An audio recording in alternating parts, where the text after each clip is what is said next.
Morning, folks. What a delightful community of practice this is. I'm delighted to be here. I'm going to read off here a fair amount. I hope that's all right, because I'm not a preacher by training. I am a teacher, though, and I guess this is a teaching, so we're in good spot. It's an honor and a joy, privilege to be with you today, particularly during Pride Month. Really excited for that opportunity. My understanding was Chestin Buttigieg was here earlier, which is a pretty tough act to follow. He didn't get him. Oh, I'm sorry.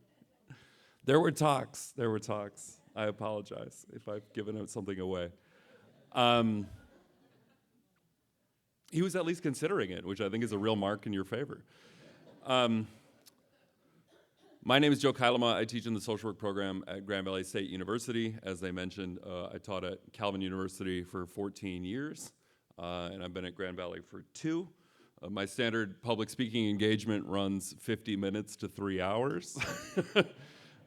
So I'm going to try to avoid that, and I'm going to try to avoid lecturing at you. That's, I think, one of the problems with spiritual communities these days to begin with. I will say that one of the frequent pieces of feedback that I get from students who have me as a professor is that I make them upset about the world. They also say that I inspire them to do something about that. I'm going to try to be a little more inspiration and a little less upset. But I do believe personally, and I imagine many of you do as well, that to talk about love without talking about hurt and harm is disingenuous, right? It's not real. So we have to talk about some things that upset us, and certainly some things that upset me.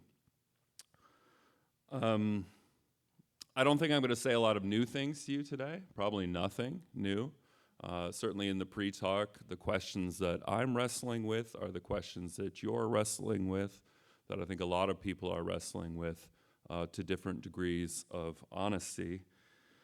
I believe, and I was raised in a tradition that professes that God is love, and if that tradition had stopped there, it probably would have done a pretty good job. I think I could stop there, and this would be a pretty good teaching. But I'm going to keep going. I still believe that, even though I've been on something of a journey of deconstruction, and I think many of you have also been on journeys of deconstruction and reconstruction and faith and doubt, which is to say the spiritual journey, right? Part of my own journey of deconstruction has been realization, one that probably took me too long as somebody who thinks of themselves as an intelligent person to realize, that the community that was teaching me that God is love and that we ought to love our neighbor was also practicing exclusion, and that they were doing that overtly and unapologetically in many ways. I'm still coming to terms with that. I suspect I always will be. I suspect some of you are trying to come in terms with what it meant to have been raised in a community that told you that God is love and that you ought to love your neighbor and that you didn't see it. I'm also coming very specifically from the Christian Reformed Church. I'm in West Michigan, so I'm going to assume a degree of familiarity about that, which is in itself exclusionary in some ways. So if you know nothing about the CRC, first of all, good. That's probably a healthy mental space to be in. You might just want to consider staying that way. I'm going to give you what I think you need to know as part of my own story about that. And I know that some of you began your faith journeys in the CRC too. That tradition, on its best days, did lean heavily into loving God with the mind. As an intellectual, it would think of itself as a philosophical tradition. One of the dangers that I don't think they saw creeping in with that, and that I didn't see, was that love itself became an idea a philosophical, theological idea, not something that you actually do to people, that you love people. It became more abstract than I think it ought to be. Because I believe that to love isn't about understanding love perfectly or academically or philosophically or even theologically. It's loving, love the action, not the idea. Love, as Baldwin says in the quote that I put in here, love as a movement in the world, right? I was going to have that quote played, but there were some tech difficulties with that, which is great because it gives you some homework. So after this, if you like anything that I said, I would encourage you to Google "Love Has Never Been a Popular Movement," James Baldwin, and watch the clip. It's about a minute long. I'll read it, and you can read it. I am not James Baldwin on multiple levels. And it really does come across better when he says it.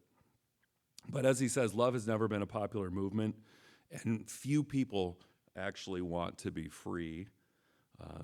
That's the first challenge here, to be one of the few people who choose to want to be free, to be one of the few people who try to love the world and with our passion make it a slightly better place. I'm a social worker. I know there are at least a few social workers in the audience, met a few again in the pre-talk. So I hope that's not heard as a call to self-sacrifice and burnout, because I think the Christian tradition has sort of double doses of that sometimes too. And your calling to love the world can sometimes be an oppressive, guilty thing. I don't think that's right. Some people try to hold too much together. Sometimes self-sacrifice can obliterate the self, right? It's a call to love, but that includes loving yourself. Lesson I'm also trying to learn. So for me, the call to love as a movement involved saying no to the CRC, leaving the tradition, getting kicked out, semantics, one way or the other. I mean, I left the tradition. I was fired from its institutions. So here, if you're familiar with the Christian Bible, with the New Testament, there's this little spot where Paul, reflecting on his former identity as Saul, says, "Look, I'm the first one who should get this stuff, from the tribe of blah, blah, blah, blah, blah, blah, a Pharisee by training." So this is my version of that, right? I was born and raised in the Christian Reformed Church. I went to Christian schools. I went to Calvin College. My parents met at Calvin College. All my siblings went there. My older sister and I both married Calvin grads. I was an elder in the Christian Reformed Church. I was a professor at Calvin College. This was my tradition. Yeah. Beyond that, as the name implied, I am Dutch. So there's the ethnic thing. I'm actually Fries. If that means anything to you, then you're too deep. You're too deep. Specific tribes within tribes. My great-grandfather ran a Dutch language newspaper in Kalamazoo. My great-great-grandfather, here's the biggest brag of the night, or the morning, was a personal secretary to Abraham Kuyper. I have personal correspondence between him and Kuyper about the emergence of the Dutch Reformed churches in West Michigan. So it was my tradition. I was in there. These were my people. And in many ways, they still are. And in many ways, they always will be. And it would have been easy to stay. It would have been easy to stay. But I was kicked out in 2022. In 2021, a former student of mine asked me to officiate his wedding. Cole was still in the process of coming out as trans, which is a journey in and of itself. Cole was out to me as trans and out to some close family. So, if you read media accounts of this, they'll say that it was a same-sex wedding, and it wasn't. We'll call it a queer wedding. It was a beautiful wedding. And Cole and Annika, his wife, are a beautiful couple. Cole was at my house literally yesterday, preparing to head down to Pride. Grand Rapids had Pride yesterday. In Grand Rapids with my wife, Jocelyn, who's a nurse practitioner at Catherine's Health Center, which is a federally qualified low-income health center in Grand Rapids, and one of the few places, far too few, in West Michigan where you can get gender-affirming care if you have little insurance or no insurance, if you have documents or no documents, if you were raised here or if you came here as a refugee from Sudan or from the Democratic Republic of the Congo.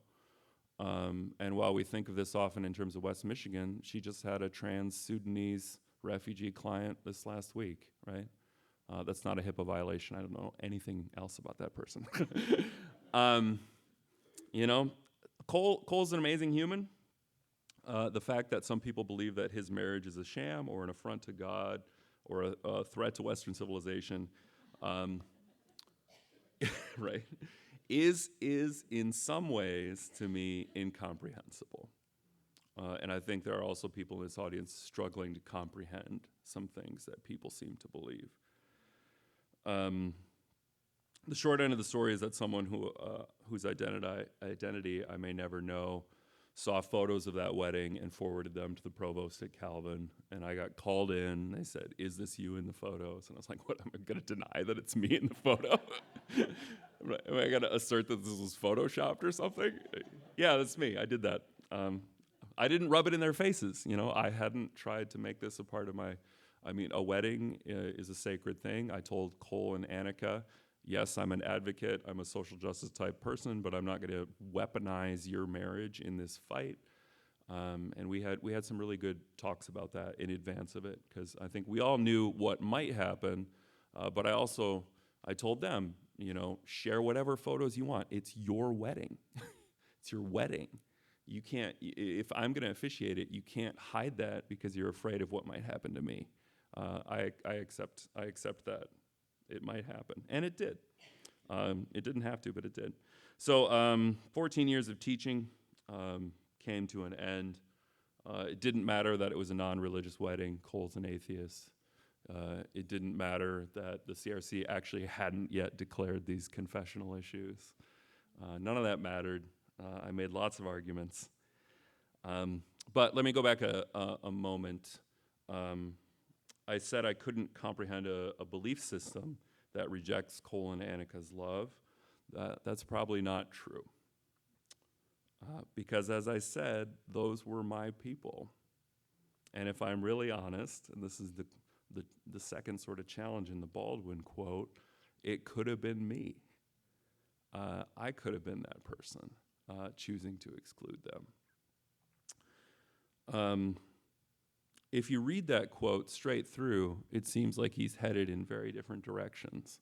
And even if you watch him, it's clear that he is, that he's wrestling with this as he's talking. And he moves from saying, love has never been popular, you have to choose love, to saying, anytime you walk down the street, you're tempted to despair. And then, hard pivot, you have to remember that you could be that person. You could be that monster. You could be that cop. Which again, for James Baldwin, writing in the 60s, is, his friends were gunned down. Malcolm X, Medgar Evers, Martin Luther King Jr. The cops were, maybe still are, an overtly white supremacist entity. It's a statement. It's a statement. I respect it a lot. I'm not sure I can live up to it. So it's a challenging pivot there to think. But I do think he's right. And maybe that's some of my own Christian tradition coming in there. But I do think it's important to remember, for me, and I think it's one of the values of this community, a common humanity. That even these people who we struggle to understand, who treat us badly, are human beings. They are us. What you are looking at is you. So what do we do with that, right? And my life could have gone differently. I had some relationships that brought me into close contact with LGBTQ people very young, when I was, 16, 17, all the way through my life. One of my groomsmen, grad school roommate, gay man, wonderful friend. If I hadn't had those relationships, how might my thinking have evolved? I don't know. Certainly, everything in my socialization was pointing me in one direction, and somehow that didn't become the case. I should also say that I'm proud of the decision that I made to officiate that wedding in 2021, but I also decided to work at Calvin in 2008. I decided to take a job there.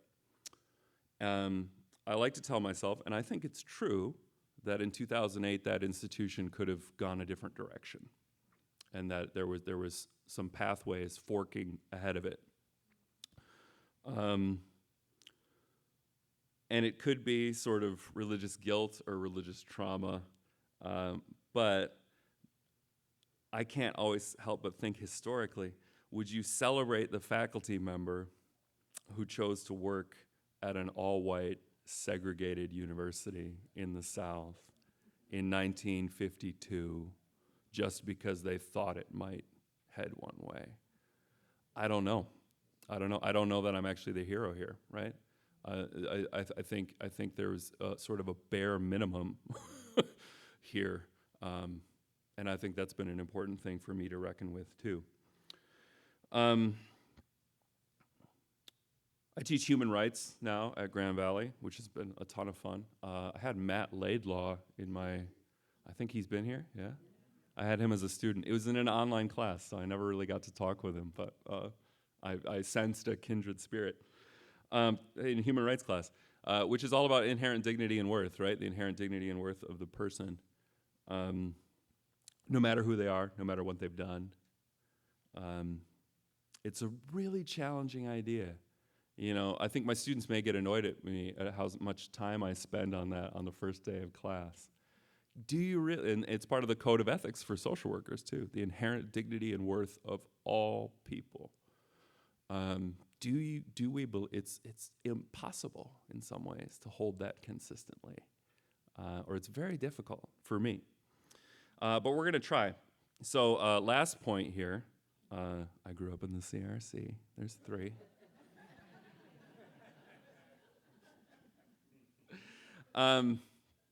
Baldwin says, you could be that person, you could be that monster, you could be that cop. You have to decide in yourself not to be. The active practice of love and justice, right? Which I think a lot about. I think many of you have probably heard Cornel West say that justice is what love looks like in public, right? But the opposite is also true, that loving somebody is treating them justly, right? If you take it the other way. To love someone, as Dr. King said, is not necessarily to like them. He's got some sermons where he says, I find it difficult to like the people who are trying to blow up my house. And yet I am called to love them. So to love is not to like, it's not that, but it is at a minimum to do right by them, to act justly towards them, to try to respect and lift up their inherent dignity and worth, and to remember that their flourishing is in some way caught up with your flourishing, that we are all, as King said, caught up in a garment together. So in the context of Christianity and LGBTQ people, love can't just be a set of beliefs. Can't be straight folks like myself cognitively saying, I'm an affirming person, end of story, right? You have to act. You have to act. That's, I think, the essence of that text from the author of 1 John. Dear children, let us not love with words or speech, but with actions and in truth. You gotta actually love people. So when somebody asks you to officiate their wedding, you do it. If I had said, listen, Cole, I believe in my heart that you should be able to get married. I believe that God smiles on your marriage, but I'm not currently in a position to. That's not love. It's not love. It's not love. It would have been understandable. I think Cole himself would have forgiven me for that. I think that's how much he respects me, which is a shocking thing in some regards. He would have been disappointed, but I think he would have understood it. Going into the fall of 2021, when this wedding happened, my wife and I had premature identical twins in the summer. And they had been in the hospital on the NICU for about a month. Nothing terribly serious, but, am I gonna die on this hill right here? Am I gonna lose health insurance and benefits and money? I was exhausted the whole time. There's nothing quite as disorienting as being in meetings with very serious people talking about how they're gonna fire you and be like, just do it then. Like, guys, I'm so tired right now.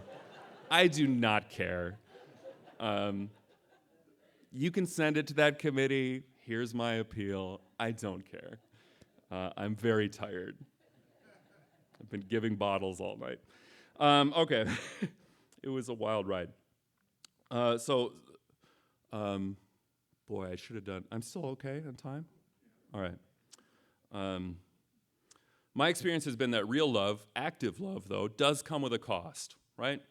And that it should. I think love is costly. That's certainly what the Christian Bible seems to suggest everywhere. All the verses, the life of Jesus Christ, is, if you understand that way, certainly love is costly. With apologies to Mars Hill, I know Kent was here for a while. Love does not always win right now, right? That's to use a fancy word, that's an eschatological statement. My experience has been that love loses a fair amount. Love costs, love hurts. About a year, almost exactly a year and a couple weeks after I officiated that wedding, a trans student at Redeemer killed themselves. I'm assuming too much. So Redeemer is a CRC institution in Canada, right? And that was a reminder for me of the cost of not doing it, right? So the cost of love, I lost my job. I got another one. The cost of not loving is death, suicide, self-harm. Beckett Noble had been an advocate for queer kids on Redeemer's campus for their entire time at Redeemer. And they wrote directly in an open letter to administrators, suicide note, I never thought it would be me who was finally the first to collapse under the weight of everything we go through to try to get a Christian education while embracing who God created us to be. Terrible. Just terrible. Love has never been a popular movement. As I'm closing here, it's also just a strange week for me. I'm a little emotional because the governing body of my old denomination, Synod, just met. And, during Pride Month, full steam ahead. Their crowning achievement this year was a decision to immediately suspend elders, deacons, pastors, anyone judged to be affirming, effective at the end of their meeting. They did that with people in the room who were affirming, people who were coming up to the mic and saying, if you choose to do this, I'm out, you know that. And they said, yeah. One of the delegates compared it to a test from God, Abraham and Isaac, effectively positioning affirming Christians as Isaac, that we need to be willing to sacrifice these people because God demands it. That's a scary idea about God. It's just frightening. And my church, I attend Sherman Street Christian Reformed Church, although I have not been a member since I got fired because I just didn't want to put money into that. We're going to get kicked out, which is fine. But it's a tragedy. It's a tragedy. And one that I think you're pretty familiar with over here in Ottawa County. Side note, I was actually here yesterday on the Grand Fondo, a bike ride, all the way out to the lake and back. And it's a wild ride in terms of yard signs. As you come up out of Grand Rapids, get into the farmland, little Hart OI, It's a wild ride. Yeah. So, I know many of you have faced the pain of being pushed out of a religious tradition, whether overtly or in subtle ways, to the faith communities you were born into and that nurtured you. My denomination made promises to me at my infant baptism that they have not kept. I've been struggling with anger, something we also talked about in the pre-talk. Maybe that's a toxic masculinity thing. Everyone handles grief differently. Not all that anger is righteous or productive. I've had difficulty remembering, especially this week, that some of those guys from Minnesota and the Dakotas are people of inherent dignity and worth. So on my better days, I remember the words of folks like Baldwin. You could be that person. You could be that monster, and you have to decide, and it is a decision, and one that needs to be made, I think, daily, not to be. So the world is held together. Really, it is held together by the love and passion of a very few people. Let's choose love, even when it's not a popular movement.